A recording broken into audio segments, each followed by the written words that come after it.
आज सकाळच्या डब्यामध्ये शॉर्ट ब्रेकसाठी मस्त असा स्वीटकॉर्नचा चिवडा आणि लाँग ब्रेकसाठी वांग्याची भाजी आणि चपाती.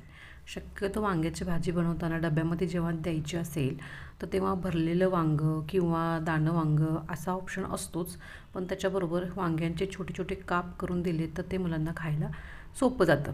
मग त्याचबरोबर इथं मी स्वीटकॉर्नचा चिवडासुद्धा बनवला होता. रात्रीच मके सोलून मिक्सरमध्ये वाटून ठेवून दिले होते.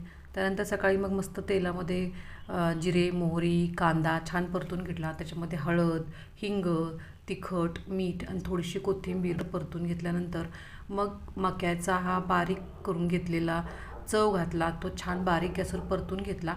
जरा या रेसिपीमध्ये कांदा आणि तेलाचं प्रमाण थोडं जास्त लागतं, कारण मग नाहीतर मग मके खाली चिकटतात आणि मग खालून जळायची शक्यता असते. वरून मस्त अशी कोथिंबीर भुरभुरली आणि बारीक गॅसवर 7 ते 8 मिनटं हा चव छान भाजून घेतला. मस्त असा उपमा